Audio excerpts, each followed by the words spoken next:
Before we get started here, we're going to need two tools, a regular Phillips screwdriver and a T6 Torx screwdriver. The first thing you're going to want to do is create a backup of your computer. If you have files already on your computer's hard drive, it's best to use Time Machine to create a full system backup so that you have something to restore from later.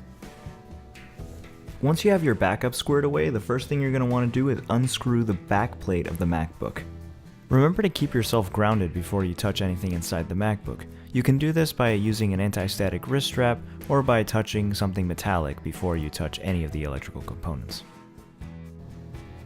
There's going to be two screws on this bracket that holds the hard drive down. Make sure you just unscrew them. You don't have to take them completely off, so just leave them on once you get them out. Carefully remove the bracket after you unscrew the screws. There's going to be a ribbon cable attached to your hard drive.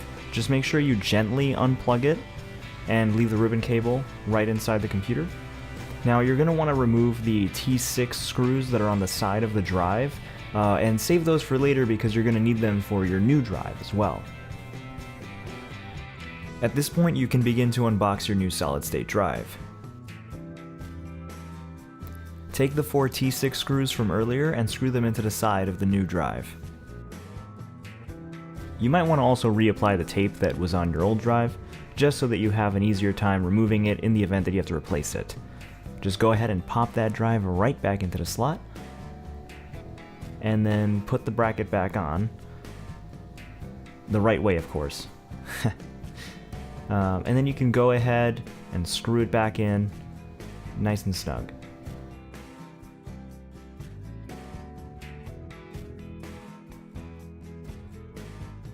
After putting in the new drive, you can pop the cover back on and start screwing it back in. Just a quick note, you don't have to take off the rubber feet on the bottom of your Mac. Mine just came off from wear and tear. Now that we've got the new SSD installed in the computer, it's time to begin the recovery process. Turn on the computer and quickly hold Command R. You may have to hold this for a while until you see a certain icon. For me, I got this spinning globe, so you get something like that, you let go.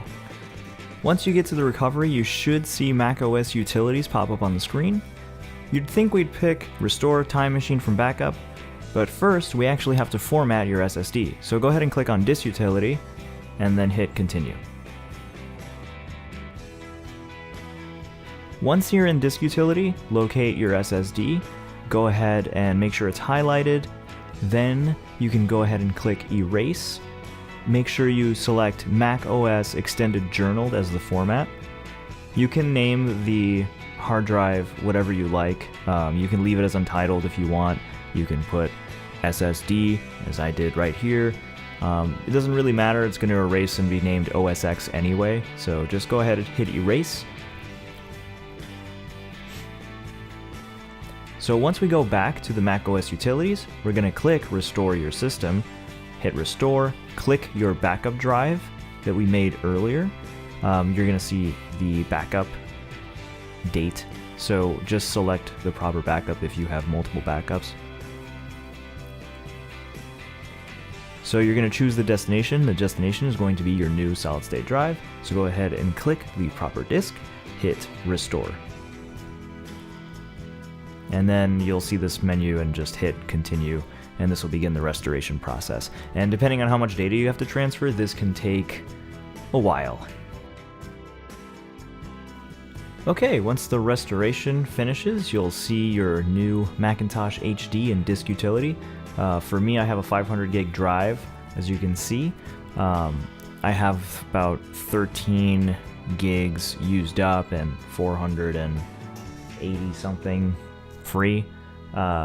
So if you see this, that means you did everything right. You're good to go. Enjoy your new revamped MacBook Pro.